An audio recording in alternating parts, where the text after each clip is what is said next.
mesdames, surtout vous, mesdames, si vous êtes déjà arrivé, ne serait-ce qu'une fois, de vous poser la question, c'est quoi un antirythme naturel? C'est quoi un antioxydant? Ça sert à quoi? Je le prends où dans l'alimentation? Comment je fais pour rester un petit peu plus jeune là? Si vous avez déjà posé la question, on y répond tout de suite dans la vidéo. On va savoir ce que c'est qu'un antioxydant.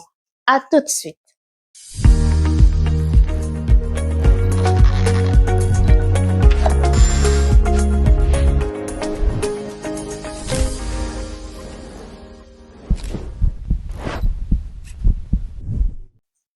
Bonjour et bienvenue à notre rendez-vous hebdomadaire, le rendez-vous Ma Santé d'abord. Ce rendez-vous durant lequel on apprend à manger, à protéger sa santé, à prévenir même les maladies chroniques telles que le diabète. C'est le rendez-vous durant lequel on apprend à éviter ou encore à sortir du surpoids ou de l'obésité. Aujourd'hui, je vais parler des antioxydants. Vous savez, on a fait une série de vidéos où on a parlé des vitamines hydrosolubles et on est en train de parler des vitamines liposolubles. Parmi les vitamines antioxydantes, la vitamine C est un antioxydant, mais hydrosoluble. Pour ceux qui veulent savoir tout sur la vitamine C, regardez la vidéo sur la vitamine C. Aujourd'hui, je vais mettre en avant la vitamine E. On a déjà parlé, par exemple, de la vitamine A aussi. Vous savez, souvent, quand on questionne des personnes sur leur alimentation, oh, c'est très bien. On voit des pubs partout, il faut manger 5 fruits et légumes par jour. Mais lorsqu'on va chercher, on approfondit le sujet, on voit qu'il n'y a pas le passage à l'action. Parce que parfois, les personnes ont la connaissance, mais ne passent pas à l'action et d'autres n'ont pas la connaissance. Pourquoi je dis ça? Parce que j'ai eu affaire à une dame au comptoir, à 2 dames même. J'aime bien ça parce que souvent au comptoir, on apprend beaucoup de choses. Voilà, pour ceux qui me connaissent pas, je suis docteur Dorine Gonoche, je suis docteur en pharmacie et j'exerce en Île-de-France. Donc, je travaille tous les jours à voir en fait comment les personnes se comportent avec leur alimentation. Alors que je suis au travail, j'essaie de donner ce support-là en plus, même si je donne des traitements. Et sur cette chaîne, j'apporte vraiment une éducation alimentaire saine afin que nous puissions prévenir les maladies. Et donc, j'ai eu affaire cette semaine à 2 dames, une qui avait tout le temps une alternance de diarrhée, constipation. Lorsque je lui ai parlé de son alimentation, elle voulait un petit peu s'échapper, elle voulait juste le traitement. Je lui ai donné le traitement, je l'ai questionné. Elle dit non, ça va, je mange bien. Comme d'habitude, toute personne mange toujours bien. Et lorsque j'ai approfondi avec des questions, je me rends compte que les légumes et les fruits, c'est pas son problème en fait. Voilà, premier cas. Deuxième cas, j'ai une dame forte vraiment, et puis elle prend des traitements. Elle prend beaucoup de traitements. On discute un peu, elle me dit, madame, j'ai vraiment tout subi. J'ai même eu à faire des AVC, j'ai un stent, j'ai eu plein de maladies, le diabète, en tout cas, elle est remplie de pathologies. Et j'observe que je suis en train de lui donner des médicaments. Et par curiosité, je dis, bon, je vais compter le nombre de médicaments, pas le nombre de boîtes. Hein. Parce qu'on peut avoir, par exemple, une boîte du Doliprane, on donne plusieurs boîtes, on peut donner 10, 12, bref. Pas le nombre de boîtes, mais le nombre de médicaments. Cette dame avait à peu près 18 médicaments qu'elle prenait. Je dis 18 médicaments.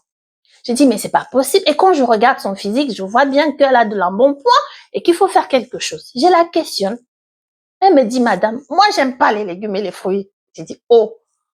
Et je me suis dit, voici une dame qui me dit qu'elle a tout eu. Elle a eu le cancer. Elle a eu des AVC. Elle me dit qu'elle n'aime pas les fruits et les légumes. Je vois son poids à peu près. Je dis, mais c'est normal qu'au final, elle ait tous ces médicaments. C'est normal quand même qu'elle ait eu pas que c'est normal d'être tombée malade. Malheureusement, c'est pas ce qu'on souhaite. C'est pas ce que je voulais pour cette dame. Mais la conséquence de ça, c'est de sa mauvaise alimentation. C'est qu'au final, les maladies sont arrivées. Oui, il y a un côté génétique. Mais quelque part, quand j'ai questionné cette dame, j'ai compris que l'alimentation n'était pas quelque chose sur laquelle elle misait. Elle me dit, madame, les seuls légumes que j'aime, c'est les haricots verts. J'ai dit, vous savez, commencez par les haricots verts.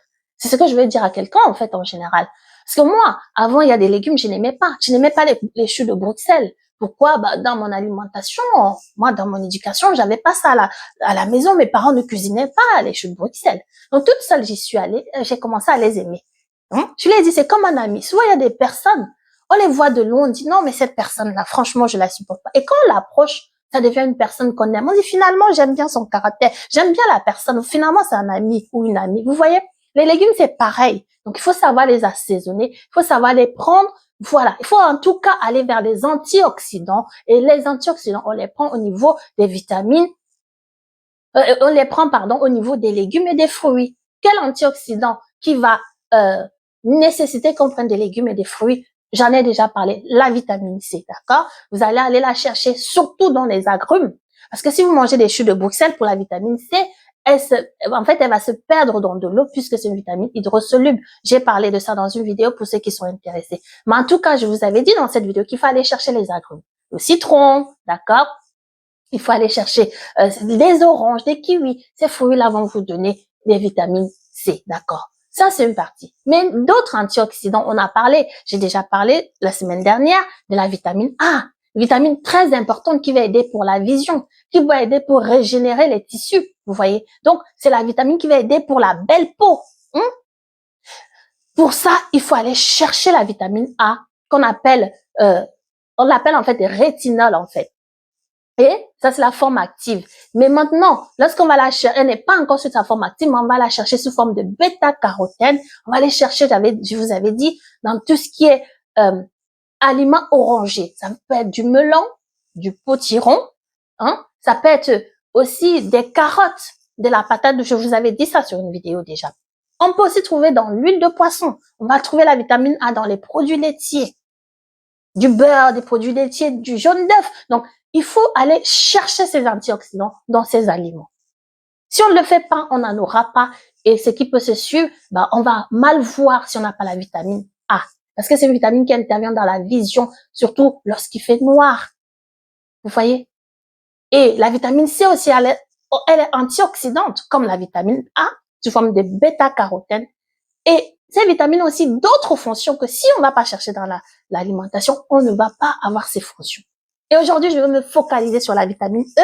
J'ai pas encore parlé d'elle, mais c'est une vitamine qui va aider justement à empêcher ce qu'on appelle l'oxydation des membranes. D'où on parle d'un antioxydant. C'est quoi un antioxydant?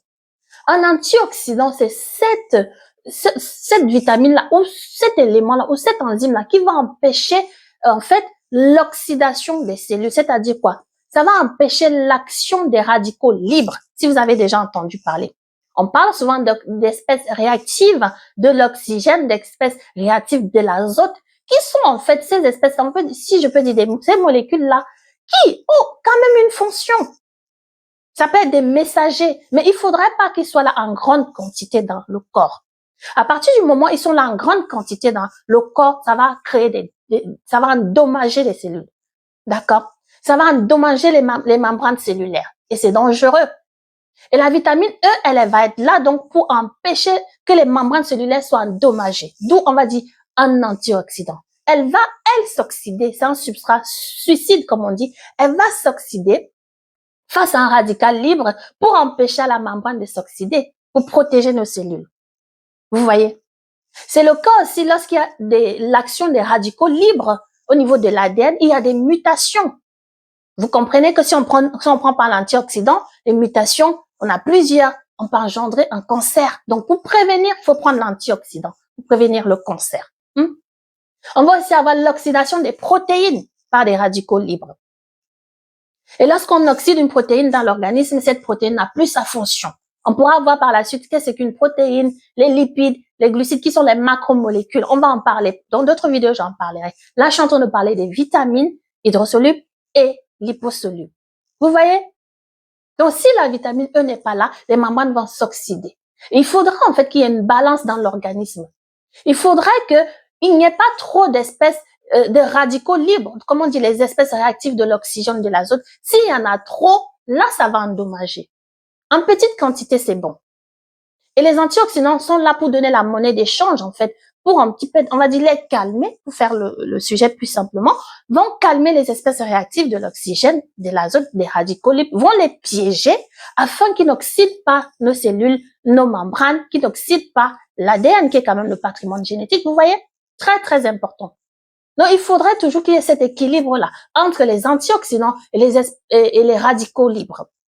Si maintenant, il y en a beaucoup plus que les antioxydants qu'on n'apporte pas à l'alimentation, ou encore d'autres, il y a aussi d'autres antioxydants, des enzymes. Mais là, je parle vraiment des vitamines antioxydantes. Si on n'apporte pas assez, il y aura trop de radicaux libres, et ce qui fait qu'on va arriver à ce qu'on appelle le stress oxydatif. C'est ça qui est dangereux pour nos cellules. Comme je vous ai expliqué, ça endommage. D'où il faut en prendre dans l'alimentation. D'accord? Vous savez déjà où on va prendre la vitamine A, où on va prendre la vitamine C. Et en ce qui concerne la vitamine E, il faut aller visiter ce qu'il faut aller prendre, il faut aller mettre dans l'assiette. Il faut mettre dans l'assiette ce qu'on appelle les oléagineux, les fruits à coque. Donc, vous allez prendre la vitamine E, donc tout ce qui est amandes, les noix. On dit manger une poignée de noix par jour, ce n'est pas anodin. Ça peut vraiment sauver d'une maladie cardiovasculaire. Donc, ça va vraiment être un antioxydant que vous allez chercher la vitamine E dans ces produits-là. Les amandes, les noix, d'accord? Les pistaches, les noisettes. Vous allez même prendre aussi la vitamine E dans tout ce qui est olive, dans l'huile d'olive aussi. Tout ce qui apporte des acides gras polyinsaturés. C'est vrai que l'huile d'olive, c'est pas un acide gras polyinsaturé, mais dans l'huile d'olive, vous avez la vitamine E. D'accord? C'est très, très important. Vous allez aussi retrouver la vitamine E dans tout ce qui est avocat. Voilà. C'est vraiment des vitamines qui sont antioxydants, comme je vous ai dit, vont piéger les radicaux libres et empêcher que nos cellules ou notre patrimoine génétique soit endommagé. D'où l'importance de les mettre dans l'assiette. D'accord?